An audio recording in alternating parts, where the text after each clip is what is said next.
Nouwen, who we've been following this whole week, Henri J. Nouwen, writes, "Our greatest fulfillment lies in giving ourselves to others." I truly agree with this. From the smallest act of holding a door open for someone to the more impactful experience of sitting with someone as they move through grief, to the practical participation of donating money to a Kickstarter or a fundraising campaign, it just feels really good to give.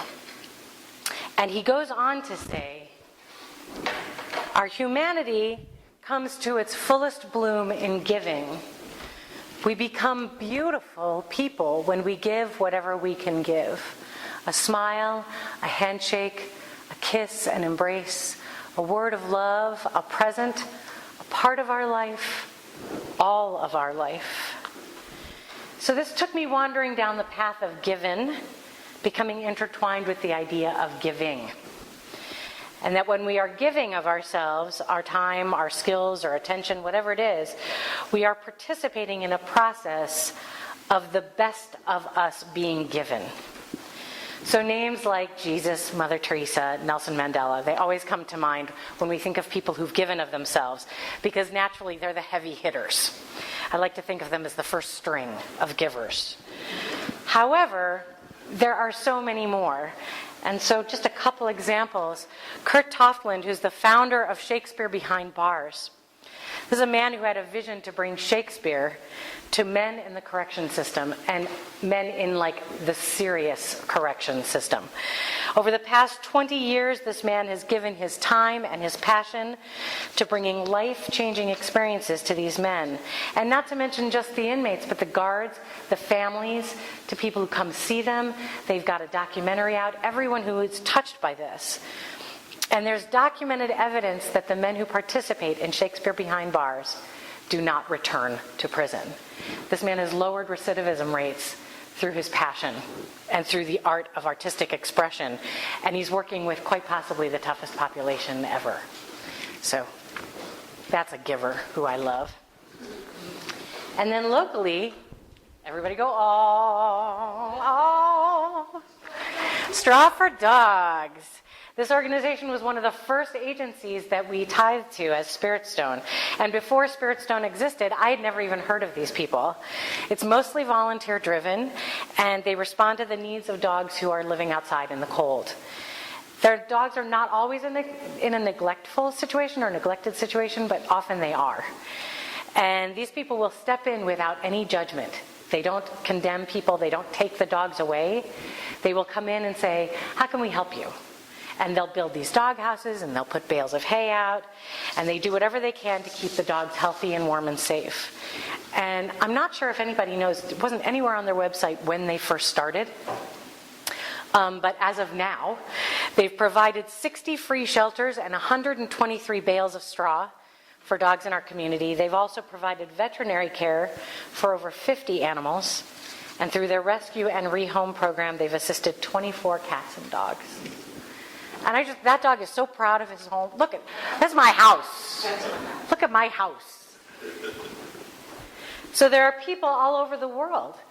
There are Doctors Without Borders going into Ebola-stricken Africa saying, we got work to do.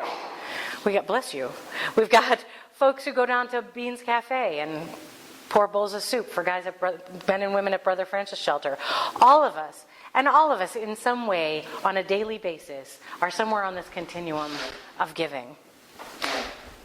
And one of the things Nouwen says is, he says, in the giving, it becomes clear that we are chosen, blessed, and broken, not simply for our own sakes, but so that all we live, not for our own sakes, but so that all we live finds its final significance in its being lived for others.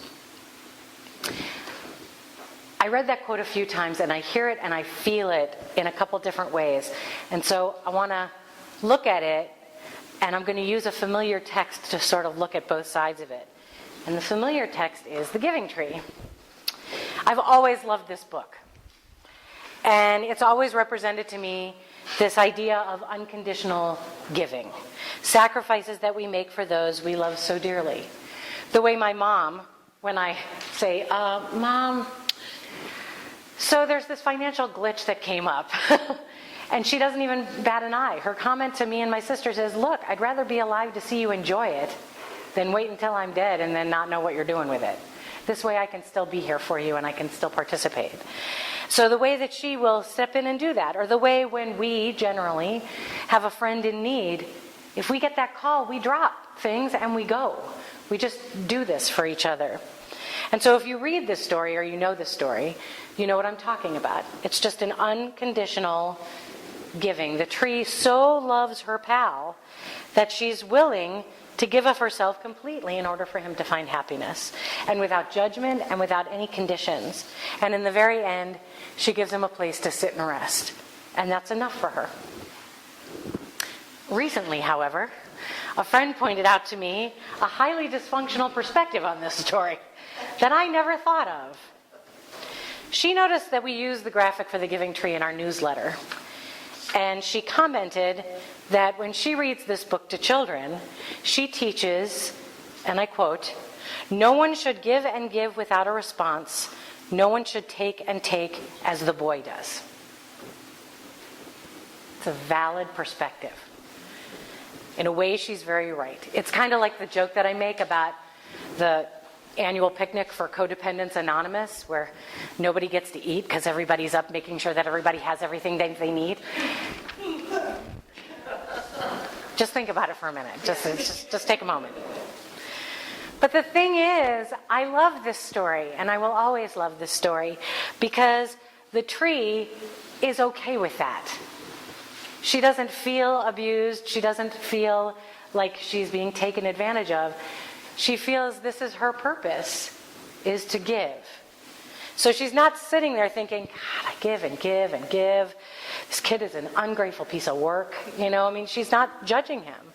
That's a totally different story. That's a story that we, in our culture, sadly create, because we live in a world of attachment and expectation. Our need for things to be fair and equal all the time, and they just aren't. So that's our story. That's not the tree's story. So the truth is, though, I'll be honest with you, some days I'm the tree. Some days I'm all about the giving without condition and eating nothing in return. And sometimes I'm not the tree. Sometimes I have my little giving abacus in my head going, well, I gave and gave and gave. Where's mine? And I think that could be an honest statement about many people. Maybe no one in this room with me. But many people in the world might feel that way. And the truth is, we don't have to all be Mother Teresa all the time. It's a very challenging place to live. So it's more about awakening to what our giving or our being given means to us and means in the big picture. I think that the big picture can be found in this beautiful vision that Nouwen shares. He says it in one sentence. He says, "More surely than ever before, I know now that we are called to give our very lives to one another, and that in so doing, we become a true community of love." A true community of love. So there was this farmer who every year would win awards for his corn. Just every year. All the neighbors were like, man, I don't know how he does it. It's amazing. And every state fair, boom, first prize, first prize, first prize. So one year, they sent a newspaper reporter to go talk to him. And the newspaper reporter asked him, what's your strategy for, making this award-winning corn? And the farmer said, simply, I share my seed corn with my neighbors. And the reporter asked, but how can you afford to share your best seed corn with your neighbors when they're entering corn in competition with yours? And the farmer says, don't you get it? The wind picks up pollen from the ripening corn and it swirls in from field to field. If my neighbors grow inferior corn, cross-pollination will steadily degrade the quality of my corn. And if I'm to grow good corn, my neighbors have to grow good corn. The lesson is, if we are to grow good corn, we must help our neighbors grow good corn. We do for others what we want done for us. That's like kind of golden rule-ish. I mean, have you ever had times when you were really in need? Like a moment where you're just like, help. And you reached out and folks gave you what you needed to help out. Or they gave what they could, even if it was just close to it. And then when those friends, or different friends, if you paid it forward, called out to you, you were like, yep, I'm there, I'm there, I'm there. So that's how I understand giving. It's circular, but it's also spiraling outward. It's how we can be given to each other while we're giving to each other. We're given through the way that we let Spirit act through us. And that's whether we're giving service, time, money, attention, friendship, whatever. As we give, we are given. And here's a truth. We give from our hearts and we give from our egos. And either way, it works. I don't care. If you donate money and you want it to be anonymous, that's awesome. However, if you'd like your name on the back of a chair, or if you want your name listed in a program, that's great too. There's nothing wrong with that. I don't think there's any judgment on the attachment to the giving. It's the giving that counts. It's the act of giving. It's not what we get from it that matters. It was Mr. Rogers' birthday this past week, and there were so many things floating around that were so beautiful. And I saw this quote: "If you could only sense how important you are to the lives of those you meet, how important you can be to the people you never even dream of, there's something of yourself that you leave at every meeting with another person. We leave something of ourselves with everyone we meet." It's huge. We're cross-pollinating. As I was working on the talk, I was listening to music, and my iTunes, I put my iTunes on shuffle. And I have a pretty eclectic and sometimes really strange assortment of music on there. So I never really know what's going to show up. And so I was working and sort of half listening. And then it started. The musical brilliance of my beloved friend Michael Devin. And it all made sense. Michael gave his talent, his heart, his truth, and he gave his very life for this musical that he wrote. And it was so trusting of him to let me have a chance to sing some of his most magnificent and painful and challenging and heart-opening music. And in turn, I gave him my trust and my secrets and my real self. And we gave each other a friendship that has had no equal. So giving doesn't have to be grand or huge. Sometimes it's tender and intimate.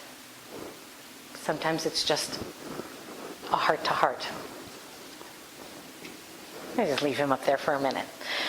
So there's something more here, though, and I've been talking about both the giving with no expectation and also getting from our giving. And Nouwen in the chapter tends to, he leans towards more giving for the sake of being given. And so, see you later.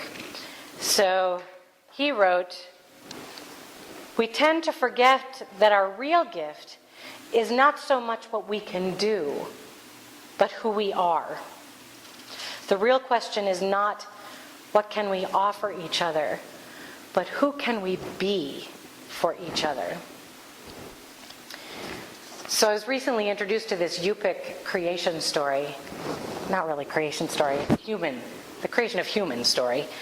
And it was about how the animals gathered around this pea pod looking thing, and they were all sort of staring at it, trying to figure out what it was. And then human, emerged from it, and the animals were like, that thing doesn't have a chance. No fur, no claws, no fangs.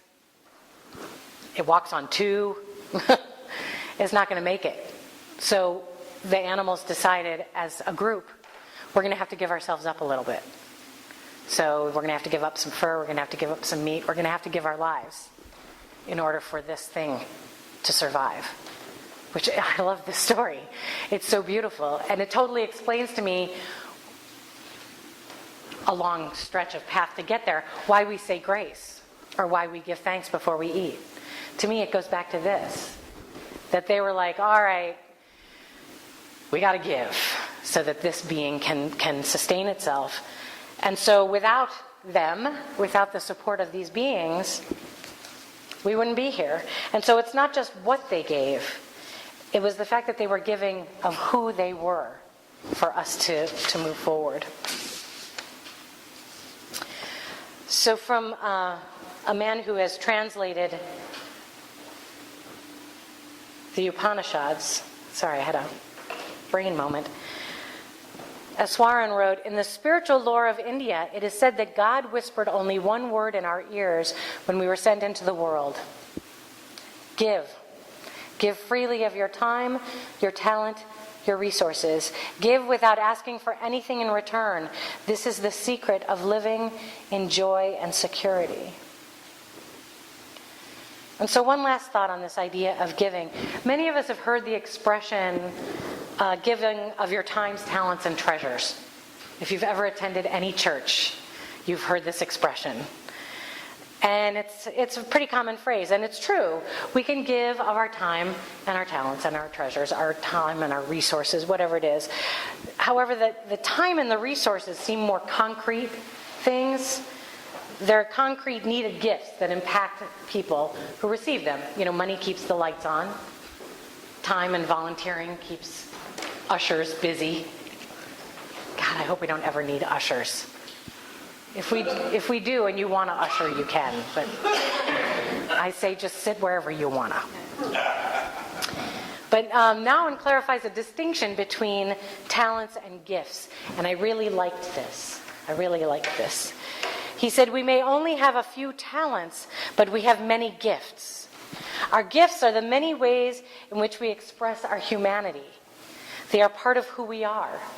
Friendship, kindness, patience, joy, peace, forgiveness, gentleness, love, hope, trust, and many others.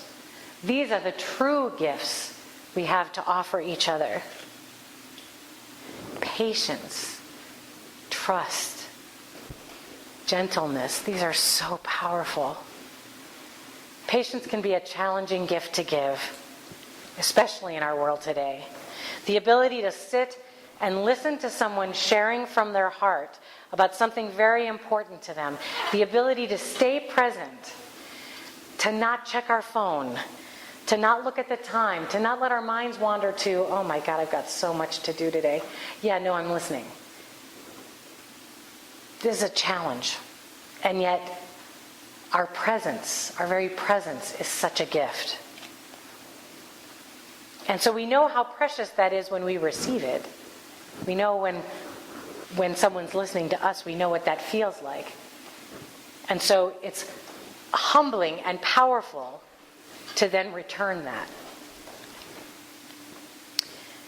And we can also give our wisdom, being willing to share when invited from our past experiences, what we've learned from our time on earth, allowing our experiences to shine light on the path of people that are still finding their way. And then also, as Nouwen mentioned, the big one, we can give our forgiveness. It's a huge one. It's not always easy. And yet, what we all know to be true, we've all heard it, we've all learned it, it's necessary not just for the world, it's necessary for us. When we forgive others, we free ourselves from the chains that hold us tied to a time or a situation that we're not in anymore. So here we're giving, getting simultaneously when we forgive. That is a gift. That is a gift. So over the past 4 Sundays, we've journeyed through this book of Henri Nouwen's. And I was saying this morning that I haven't had the class on Given yet. That's April 26th. So we might have to do Given Part 2 in case I learn more stuff. But we've looked at what it means to be taken or chosen in our lives, to be blessed for who we are, to embrace and cherish our brokenness, and to be the giver of ourselves. And I know, like, for me, this past month has been something of a pilgrimage. It's been a path, walking on the path of becoming my real self, of being the person that I want to be in the world, of being what Henri Nouwen calls the beloved. I'm currently reading a beautiful, beautiful book about Assisi, and it's a book that it explores both the historical and the spiritual significance of the town. Actually, I wish I'd read it before we went, because there's so much in there, practical information about the town itself. I had no idea that they were a refuge for Italian Jews during the World War II, protecting them and keeping them safe. Assisi was considered a hospital town, so it was immune from attack. So nobody could get in there. So I wanted to close today's talk with a quote from that book, because this quote actually tied in with everything. But the quote that Murray Bodo writes is actually based on Brother Francesco's last words. As he was dying, he was laying on the ground. He wanted to be out on the ground when the moment came. And he looked up at the brothers and he said, "I've done my duty. May Christ now teach you yours." And so Murray Bodo wrote in his book, "The important thing is to give humbly and honestly of what God asks you to give. In the end, you are the gift God wants." We are the gift. So when we give, no matter what it is that we're giving, whether it's material or ethereal, we're actually giving ourselves. And when we do this, then we are the beloved. So let's do some praying.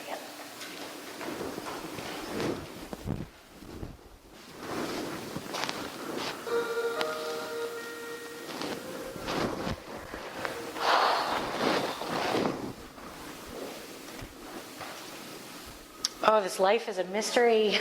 This life is a mystery. Recognizing the four components from this book that we've been talking about, this idea of being taken and chosen, of being blessed, of being broken and being okay with our brokenness, and giving of ourselves. It all sounds so simple. And so today I'm just going to pray for those moments when it doesn't feel so simple, when we get caught up in the world, caught up in the appearances around us, in our situations and our dramas and our life and the busyness and the doingness. That person at work that just rubs us the wrong way. Or that situation that we just can't let go of.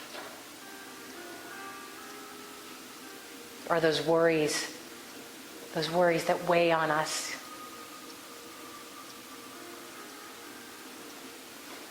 The big picture is that all of those things, although important in the moment and very real to us in our lives right here and right now, in the big picture, those are speed bumps on this magnificent highway of life that we're living. They're just blips. They're just moments. They're just, little things. And those hardships, those painful things, we've had them before. Maybe not the same ones, but similar ones. And when we've gotten past them, we've looked back and gone, God, I got through that.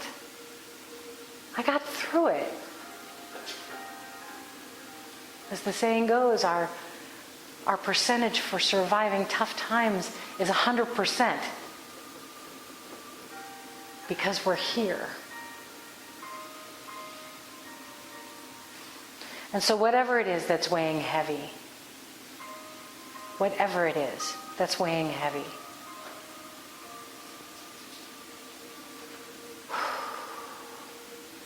today really just give it to the stone. And remember and know that there is this larger experience happening of life, capital L life, that's saying, yes, jump in. Jump in. Don't get caught up. Give it everything you've got.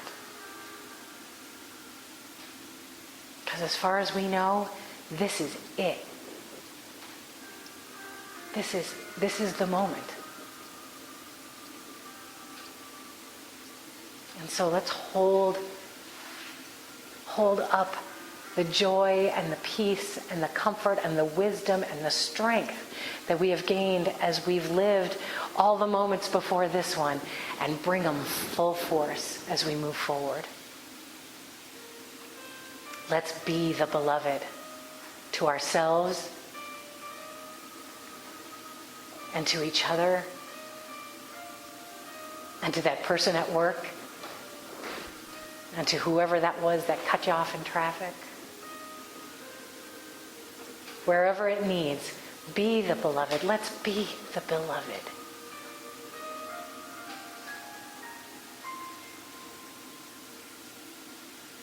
And know that we're not alone.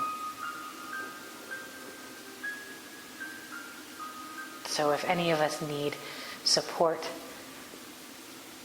or a helping hand or just a word of reminder, let's be that for each other too. Because this life is so precious. So grateful. So grateful. Amen. Ashe.